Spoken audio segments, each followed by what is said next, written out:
Buenos días, mi nombre soy Israel Castro, soy médico psiquiatra, psiquiatra y encargado de la hospitalización de niños y adolescentes en el Hospital de Salud Mental de Tijuana. Como estábamos calendarizado, programado, o el día de hoy vamos a platicar un poco sobre el abuso y maltrato infantil.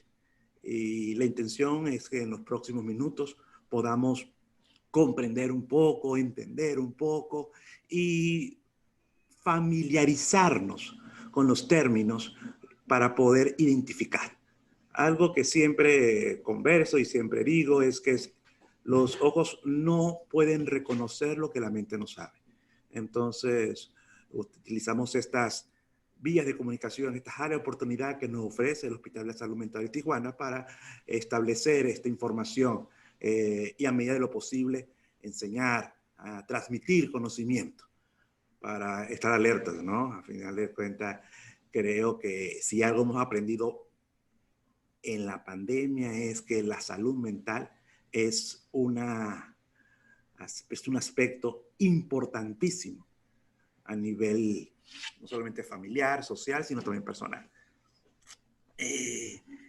Todos hemos escuchado de maltratos, ¿no? Y, ay, a Juan lo maltrataron, a Susanita la maltrataron. Todos hemos escuchado y hemos probablemente usado este término de maltrato o de abuso físico o de alguna manera el término se ha usado, pero realmente, ¿qué es un maltrato?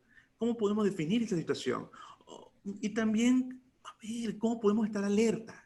¿No? ¿Cómo podemos estar eh, en sintonía para lograr una mejor bienestar, un mejor bienestar en nuestros niños? El tema, creo que el tema se pone sobre la mesa o entra a colación debido a que el 25 de abril fue un día donde se celebró el día de estar en alerta sobre el maltrato infantil. Y esto es para darle notoriedad sobre esto, porque a veces tenemos mitos, a veces tenemos dudas o muchas ocasiones a veces ni siquiera podemos percibir, porque en otras ocasiones a veces somos cómplices de esto. Por definición, muy bien, cuando hablamos un poco de abuso y de maltrato, tenemos que categorizarlo un poco. Pero antes de entrar directamente al tema, voy a dar algunas estadísticas. Las estadísticas que tengo a la mano, obviamente, son estadísticas que, si bien no pertenecen a México, pertenecen a Estados Unidos, porque lamentablemente en México las estadísticas no son muy realistas, que digamos. Entonces, se hizo una encuesta para poder lograr identificar muy bien cuáles serían, ¿okay?, los tipos de maltratos que se llevaban a los adolescentes. Era una encuesta autoaplicable en el cual se llevó en el año de 2010 y les comentaré un poco.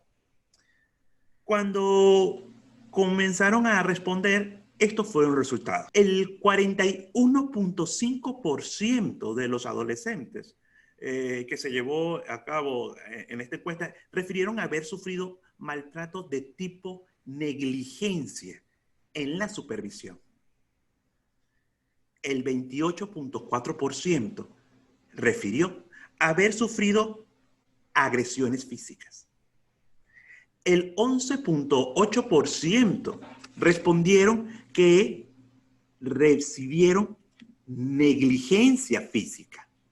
Pues, en pocos minutos hablaré un poco de la diferencia. Y el 4.5% habló que habían sido objeto de abuso sexual. Es interesantísimo estas estadísticas porque nos hablan de que si propositivamente buscamos, propositivamente vamos a encontrar que alrededor de 8 de cada 10 adolescentes, muy bien, que sufren maltrato, tendrán una consecuencia.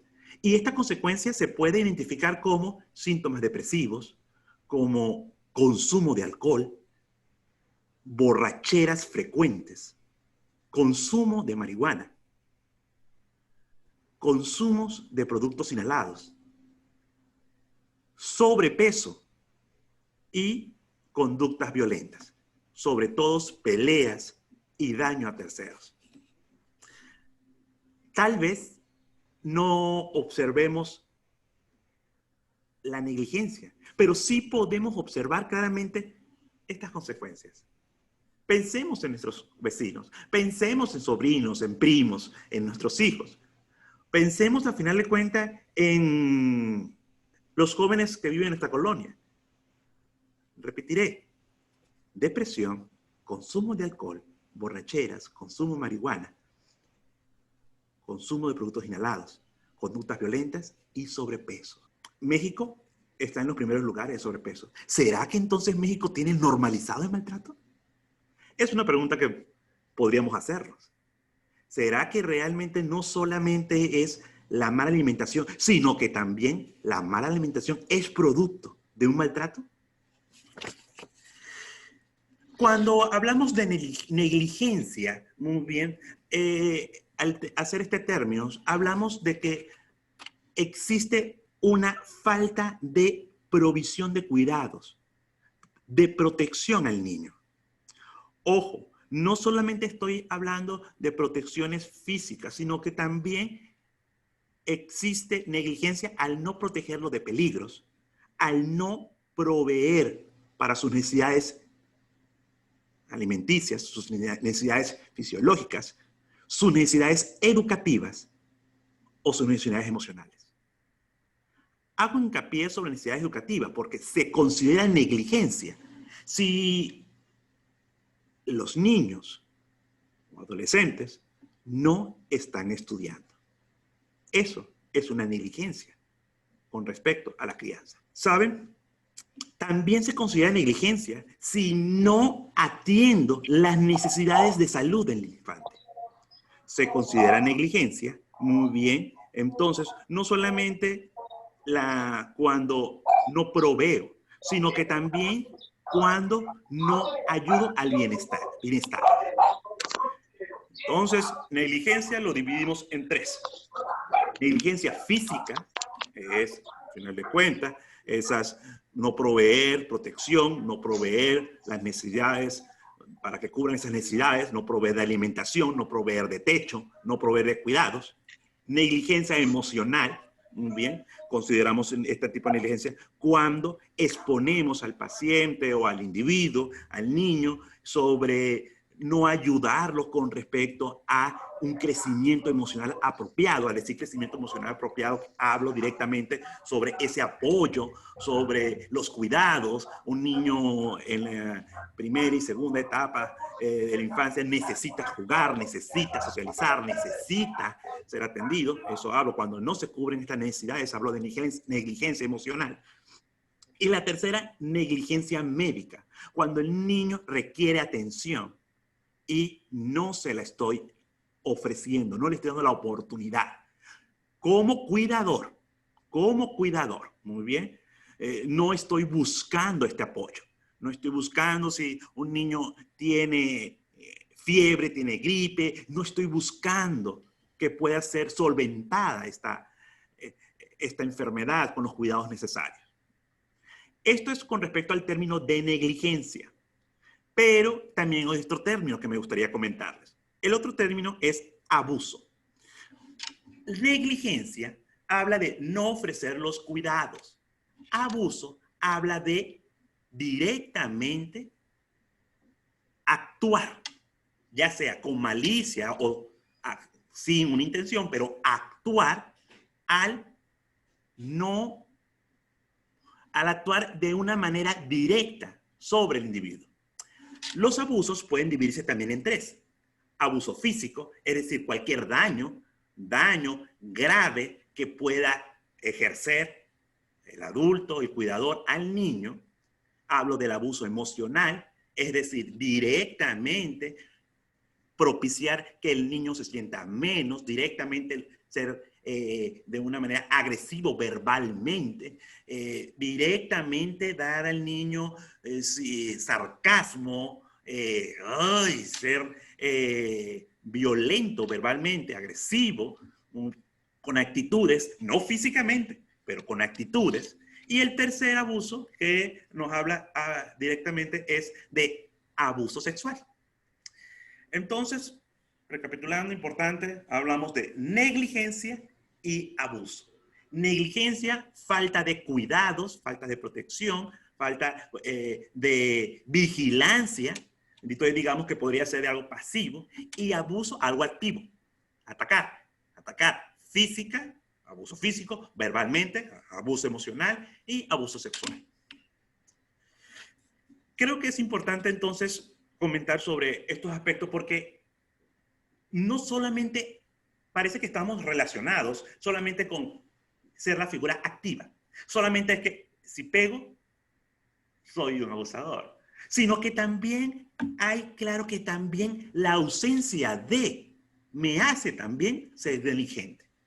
¿Y por qué rescato esta palabra? ¿Por qué rescato la negligencia? Porque pareciera que estamos cegados ante estas negligencias. Pareciera que todo el mundo puede, y digo todo el mundo de manera exagerada, pero pareciera que es fácil señalar si hay un moretón, a ese niño lo golpearon. Pero ¿qué pasa cuando hay falta de cuidados? ¿Qué pasa cuando el paciente o el niño, el individuo, el menor, muy bien, no está siendo protegido, no está siendo alimentado emocionalmente de manera adecuada? Bueno, eso hace, directamente, eso hace que también sea parte de un problema que consideramos negligente. En la literatura nos comenta ciertas características y estas características nos hablan de que lamentablemente, muy bien, a veces no queremos ni observar o a veces nos dificulta porque también provenimos de una familia que fue tal vez negligente en nuestros cuidados o abusadores. Aquí abro un paréntesis porque sí creo, y esto también, esta forma interactiva, sí creo que es un tema que puede dar bastante. Por eso, a medida que la dirección del hospital nos permita, creo que vamos a tratar de abarcar lo que es el abuso físico, abuso emocional, pero el abuso sexual lo vamos a tratar de abarcar en otra oportunidad porque es un tema bastante interesante y bastante amplio, que no solamente involucra el individuo, sino también involucra la familia. La familia, porque la familia a veces perpetúa los secretos. Y al perpetuar los secretos, de alguna manera también están perpetuando las consecuencias que podrían tener estas acciones. Entonces, volvemos al tema. Muy bien. Podemos identificar negligencia y podemos identificar abuso. Podemos identificar entonces que no solamente hay de forma activa, sino también hay de forma pasiva. Pero, ¿qué nos dice esto del autor? ¿Saben? Y esto es algo interesante. Cuando se estudia la persona que es, que es hacedora de estos hechos, muy bien, podemos encontrar que existe cierto patrón de conducta. Un patrón donde existe también una carga emocional, un patrón donde existe también dificultades para afrontar el estrés. Encontramos que son personas que tienen dificultades. No hablo académicas, hablo de dificultades para poder establecer una relación estable. Y esto nos hace entender de que es un caminito. Nos hace entender de que entonces no solamente habla de un individuo que lamentablemente está afectado, sino que también afecta a otros. Es importante también comentar que esto no es algo que se ha salido de la nada. Esto es algo de que cuando observamos a los niños y adolescentes y comenzamos a ver que hay problemas Muy bien. Entonces hay que seguir el camino para ver cómo podemos evitar estos problemas. Tal vez nuestra generación o la generación de nuestros padres o abuelos, tal vez ahí estemos limitados, pero sí podemos hacer algo por las generaciones futuras. Entonces, por eso tenemos que ver en retrospectiva. Algo que menciona y es clara las definiciones es esto. Para poder acusar de negligencia, muy bien, de negligencia, entonces tiene que haber una relación directa del niño y el sujeto. Es decir, un vecino no puede ser acusado de negligencia, pero sí puede ser acusado de agresión física. Negligencia, el término negligencia tiene que ser necesariamente los padres o el cuidador primario. Agresiones físicas, sí. Abuso emocional y físico, sí, pero negligencia no. Abuso sexual, sí puede ser acusado cualquiera. Esto lo menciono porque es nuestra prioridad que logremos ser vigilantes para cuidar la siguiente generación. ¿Qué síntomas tiene un paciente que es abusado? Un paciente que es víctima de negligencia. Los síntomas se dividen si son síntomas del abuso físico o el abuso emocional. Los síntomas que pueden observarse en el abuso físico son tal vez los más visibles. Muy bien, digamos que son fracturas frecuentes, esto se pueden ver en radiografías. Estos niños que son víctimas de abuso físico tienen un retraso en su crecimiento, tienen un retraso en el desarrollo, muy bien, físico de caracteres sexuales, secundarios, tienen digamos, unas dificultades en la motricidad física porque tienen menos desarrollo físico. Esto es también, y esto es lo que intenta también el Hospital de Salud Mental de Tijuana, es también que el personal de primer contacto, ya sea centros de salud o médicos generales y pediatras, estén alertas, porque muchas veces salen desapercibidos estos contactos. Los psicólogos, las maestras que puedan estar alertas de estas situaciones.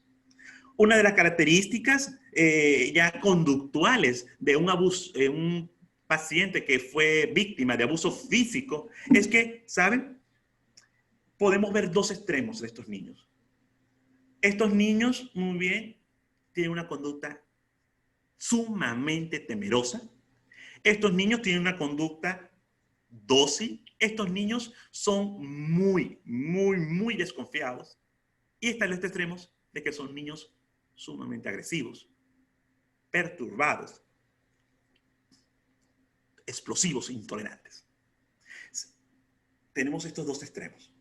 Hablo de los abusados, de los síntomas que presentan los niños que tienen antecedentes de abuso físico. Una característica que presentan estos niños es el miedo. No saben manejar el miedo. Si bien es cierto que el miedo es una emoción natural que pasa diferentes etapas en el crecimiento, estos niños tienen pavor en ocasiones de regresar a casa. Desean estar más tiempo lejos de casa. Algo que representan estos niños es que buscan cualquier excusa para no estar presentes con el abusador físico. Con respecto a los síntomas emocionales, se ha observado y se ha descrito que estos niños pueden llegar a presentar desregulaciones del afecto, pueden llegar a presentar patrones muy atípicos de vinculación. Es decir, niños probablemente, un ejemplo, probablemente ya conoció 2 días a la maestra y ya no quiere separarse de la maestra, quiere estar allí, porque son carentes de afecto.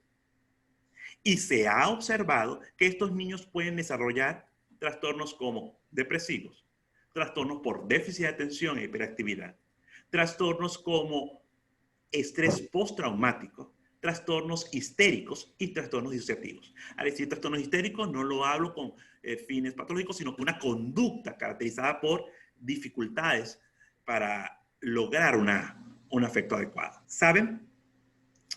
Los padres que representan o expresan abuso físico también tienen unas características. Estas características son padres que en ocasiones, como les comentaba, no tienen apoyo, padres que en ocasiones se justifican continuamente, padres que evaden la responsabilidad y padres que retrasan, al no ver la importancia, la atención médica de sus hijos. Fácilmente puede ser un padre que su hijo, tras al abuso físico, tras la agresión, su hijo tuvo una fractura y lo lleva al hospital 2 o 3 días después. Esta característica es importante y eso hablo de que a veces el primer contacto no es el especialista, a veces el primer contacto es el vecino, que ve que el niño tiene dislocado el hombro o la fractura de la muñeca y ¿cuándo te van a llevar? Ah, no, mamá dice que mañana. Cuando en el sentido común nos dice que sería buena la atención más rápida para evitar consecuencias o complicaciones. Es importante comentar también que el problema no termina allí. El problema termina porque a medida que se presentan estos abusos, hay cambios en el cerebro. El cerebro, muy bien, es uno de los órganos que tardan el desarrollo. Muy bien. Un cerebro humano tardará en desarrollo completo hasta alrededor de los 18 a 20 años de edad. Entonces, si un niño es víctima de situaciones que pueden influir en este desarrollo, ¿qué puede pasar en el cerebro a esta edad? No va a generar ni su potencial, ni logrará un desarrollo adecuado. Y tendremos muchos más problemas posteriormente. ¿Qué dice la ley al respecto? Les leo. En el 2014, muy bien, se aprobó la Ley General de Derechos de Niños y Niñas y Adolescentes. Ojo, esta ley en el 2014 reconoce a niños y niñas como titulares de los derechos. Me llamó la atención al tratar de entender esto porque nosotros, o muchos de nosotros que estudiamos la primaria hace más de 20 años, nos hablaban de las leyes de los derechos del niño y de la niña. Pero parecieran que estos derechos se quedaban solamente en papel, que no había una penitencia, que no había un código penal que lograra detener o por lo menos lograra resarcir el daño. Es en el 2014 donde a través de la legislatura habla de que los niños son titulares de la universalidad, interdependencia y que es necesario garantizar el ejercicio y respeto, protección y promoción de los derechos humanos de los niños, niñas y adolescentes. En los artículos del Código Penal, muy bien, en el artículo 46 y 47, nos dice que el niño, muy bien, debe o tiene el derecho de vivir una vida libre de toda forma de violencia y que se resguarde su integridad personal a fin de lograr mejores condiciones de bienestar y el libre desarrollo de personalidad. Doy las bases legales porque es importante tener también las armas, porque, ojo, si el autor de los abusos no ni siquiera ve vamos a ver si por lo menos le teme a la cárcel. O sea, la intención y propositivamente la intención es que es importantísimo proteger esta generación.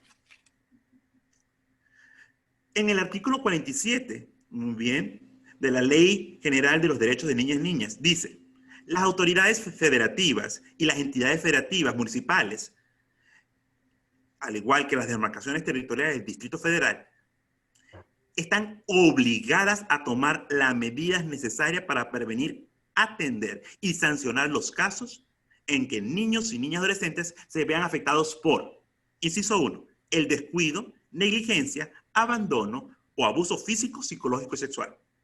2, corrupción de personas menores de 18 años de edad. Y 3, abuso sexual infantil y trata de personas menores de 18 años de edad. La ley busca, a final de cuentas, proteger, pero una ley debe ser aplicada para beneficio de los niños. Las consecuencias del abuso y negligencia por parte de criadores y terceros no solamente se quedan en situaciones emocionales. Hay evidencia en el cual una persona que es víctima de abuso y negligencia tiene más complicaciones para lograr una vida estable físicamente. Es decir, un paciente con hipertensión arterial que es difícil controlarle, si rasgamos y podemos estudiar un poco su infancia, entonces observaremos que pudo haber sido, o que tiene alta probabilidad de haber sido víctima de abusos. Las enfermedades crónico-degenerativas tienen mayor probabilidad de complicaciones. Las enfermedades agudas, muy bien, tienen una tasa mucho más alta de no lograr una estabilidad adecuada. Estos estudios han sido publicados en la revista de pediatría, en American Pediatrics, en el Journal of American Pediatrics, y es notable que tienen un alto índice de repetición. Ojo, esto no es nuevo. Esto no es nuevo. Pero lo que sí pareciera ser nuevo es que ahora buscamos con mayor ahínco que se dé notoriedad a estas situaciones. Si bien es cierto, vivimos en tiempos complejos debido a la contingencia y esto hace que la mayoría de las familias estén estresadas, estén en un ambiente mucho más sensibles. También es cierto que existe mayores probabilidades de que hayan complicaciones en las conductas. Cada vez vemos más niños mucho más jóvenes con conductas agresivas. Cada vez vemos muchos niños mucho más jóvenes ya adoptando conductas de adultos, adoptando ya puestos interesantes en el narcotráfico, en el terrorismo o simplemente hablemos, ¿no? Cómo es una situación sistematizada. Por lo tanto, esto abre una necesidad que ya no involucra solo a profesionales, sino a todos, la sociedad, que estemos alertas, vigilantes y presentes para evitar que se dé continuidad a este maltrato. La intención en estos 30 minutos, la intención era lograr hablar un poco claro sobre cómo el maltrato y la negligencia infantil ha afectado no solamente la vida de los individuos, y no es una afectación individual, sino también social. ¿Por qué? Porque esta persona que fue víctima de maltrato puede repetir y tiene alto grado de repetir esta conducta dado a la normalización que tuvo en la niñez. Es mi deseo realmente que podamos estar mucho más alertas, estar mucho más conscientes de que la violencia física, el abuso físico, verbal y la negligencia, es decir, la falta de proveer cuidados, dejarán consecuencias graves que muy probablemente serán irremediables. Busquemos ayuda. Y si observamos, busquemos. Es preferible, muy bien, que perder probablemente una amistad que dañar una generación entera.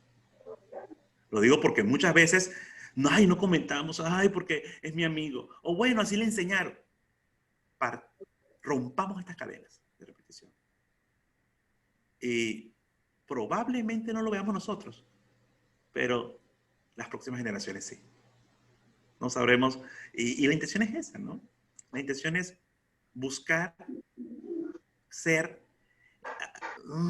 un parteaguas contra el, digamos que las agresiones por todas partes que nos está lloviendo.